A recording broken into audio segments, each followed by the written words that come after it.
Ive Switch, a newly declared K-pop delicacy undergoing the process of switching humanity's humanism to the backseat. Enjoy strong, flavorful motif ingredients, including hearts, cold, red words, attitude, the sun or heat, rising, fearlessness, swirling, cliffs, and rebirth. This album, in all seriousness, connects stories of psychological disconnects. Thomas C. Foster stated that authors are chiefly interested in their characters' humanity. Ive is interested in how striking departures from prototypical humans might have the most to reveal about us as they attempt to engage with others. Right off the bat, I need to shout out Chojimi's video about Heya, because I think most of us never would have known about the tale the song was based on without his contribution to the community. It was also just an excellent analysis, though that should be expected. I'm not going to explain everything that was said there, so I definitely recommend watching it to make sure we're on the same page. I believe that Heya engages with an estranged sense of community, calling it to action while also pointing where to look and asserting for those worthy to pay attention. Beyond that intro, the speaker is playful, throwing around descriptions of the subject's heart and toying with what to do with it. They also describe their relationship as a game of freeze tag, implicating the role the heavens play in keeping the subject safe through means of teamwork in a game, something the tiger fails to understand on a deeper level than, like I said, the rules of a game. The first verse has a lot of interesting lineation as well, with no complete thoughts in its second part, but there is a command to themselves in their clause that lacks an actual grammatical subject, relating back to this idea of being in disguise. There's also internal rhyme with the tiger eyes and the disguise, hinting at them lacking identity beyond it, what they want and how they will get it.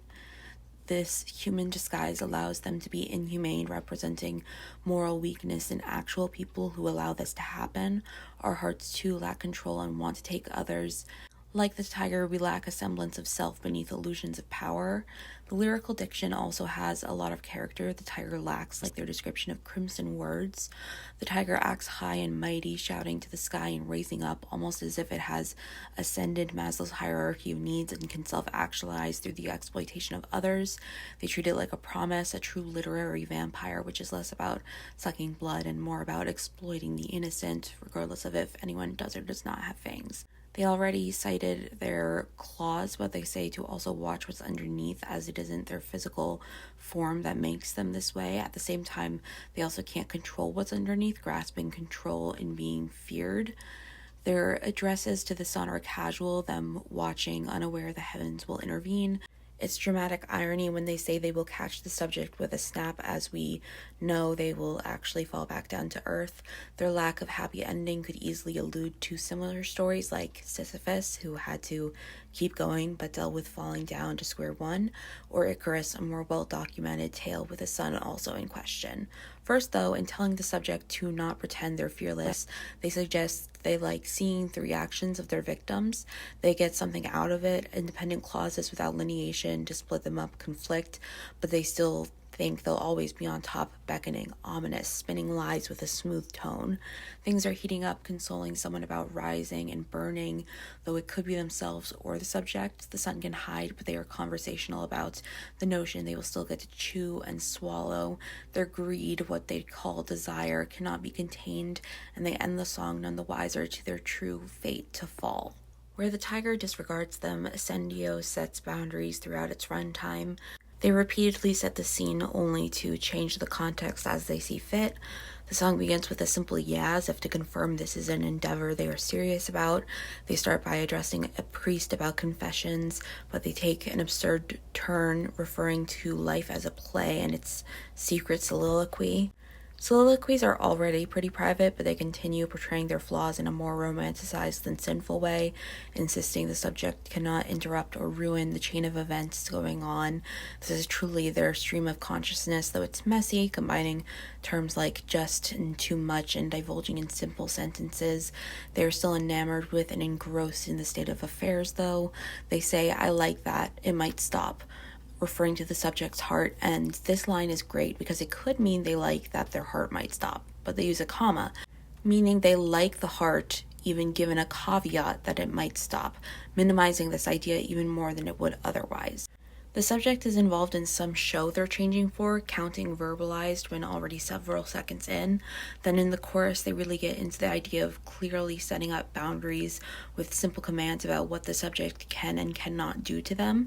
They talk about casting spells referring to ascendio, which seems to be about kindling fire, which they say the subject is to do with their fingertips, consistent with the theme of minimizing something that could hurt very badly if the subject was allowed to do so. Then they heighten the stakes, describing themselves from a cliff, seeing things that don't make sense as if they did take a plunge. They separate themselves from things like purity and love, and the stream of consciousness narration becomes increasingly neurotic, placing the subject in a maze filled with an unspecified scent and smoke an unknown force pushes them into. Then they get incredibly specific about how to cast their spell, an oxymoronic sweet curse, and they choose what they spell out, spelling out how they will let them burn with a similar confirmation to in the beginning. Blueheart treats its psychic disconnect with a certain level of care. They switch the parts that flowers in the sky play, that the red and the blue play, the former inducing the latter's growth. The sky and hearts quote-unquote blooming is how they embody an abstract blue, despite the more concrete descriptions of their smile. The subject softly crushes them underfoot like a flower suffering physically, but in a way more beautiful than aging and losing that appearance over time. Death is a sentiment of kindness in a way. They try to communicate like they have a semblance of maturity, their heart peeking through with their commentary despite it being somewhat dismissive. They try to be reborn or reawakened, but their coldness takes on the role of an obstacle in their path, turning them against typical depictions of these phenomena. They are unlike a phoenix dawned by fire. They're in an inconsequential state of being, saying inconsequential words as long as they remain the same inside. They also express that some time is running out, but they have been fulfilled and are too enraptured by the subject more than personal development. They talk about red lies and red lines, harkening back to the detail about crimson words, but there is a definite disconnect here about who is truly doomed. Ice Queen is a reevaluation where we end up in the same place we started. Like previously, they set up context where they are in a castle. They address other people's characterizations of them, obviously reiterating this icy motif we have going. And again, they attempt to begin with a sentiment of confirmation, but now of their thoughts and feelings about their thoughts and feelings' validity. But their sentence structure when the subject is introduced hinges on the beginning dependent clause and a comment phrased like a question. They also repeat the question of who the subject is, thus deriding the image they attempted to convey in the beginning. In the chorus, we return to the site of a cliff, but it is the site of home, and the speaker conveys the specific quality of their heart in a non-literal way, comparing it to dry ice with a sub-zero temperature. They say they want to listen, though, despite saying they didn't care about others or their social position. They don't lead the conversation, though. Instead, they reference pure icy breaths, not using a comma to separate the adjectives, meaning they are conjoined on some level, providing more icy options. They lead a breathing technique for the subject and ask if they can handle it, heading in an unclear direction. That is, until it becomes clear they have become distracted by someone so unlike them, being compared to the sun. They question everything, talking about imagining like it's new territory for them. They phrase things like it's now about you and me, no longer you versus me. They talk about if it's them, speaking like this question could be a matter of prophecy or just insecurity. They hold up their burning and consequential phoenix transformation, though, despite asking if they are ready. They refer to what they will burn their heart as an it, and like I said, we really end up in the same place we started, extending themselves in the castle. WoW is very different from the rest of the album because that's kind of the entire point. It's even the only song without a designated intro, instead delving straight into their stream of consciousness. We do get to know where we are, though, albeit not literally. They are compared to the North and South Poles, after all. They reiterate their confusion throughout the song, though. They try to maintain their attitude, but they are unnerved by their own feelings of love. They emphasize the feeling in their heart more than ever, yet it allows them to develop to a state where they get to say they don't care, not about their heart, but their line of questioning. And yet something is lost here. Through the use of anaphora, the song trains us to pay attention to the root of things, the subject, which is gone later in the verse. They are okay with it, having fun, reiterating the fact to build this sense of wonderment. The bridge is significant in that they define the two characters in the story and find the subject again without them being defined by others. They simply like each other. In Reset, it becomes clear, though, that the relationship in WoW was completely contrived.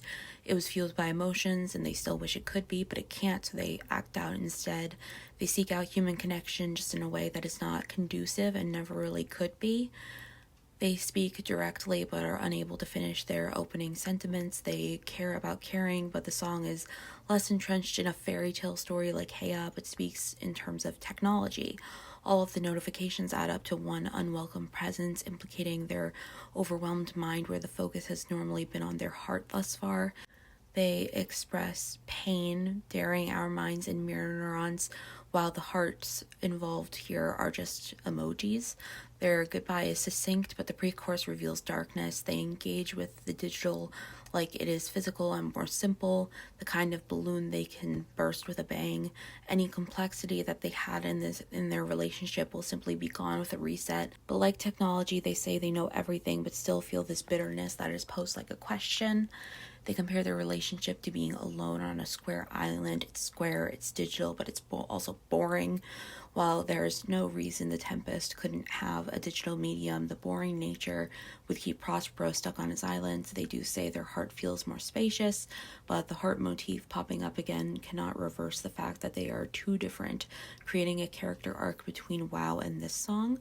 I like that it is so clear that all of these songs were written to be consumed together, as we know from the use of so many motifs, but what I like more is how they set up a universe where all of these things can be true without being fact. All of these things have happened and are happening, but they convey a wide range of specificities that should make them less real but actually do the opposite. That's all. Me and my girlies are gonna party till it's early. Leave a comment to help my self-esteem. Bye.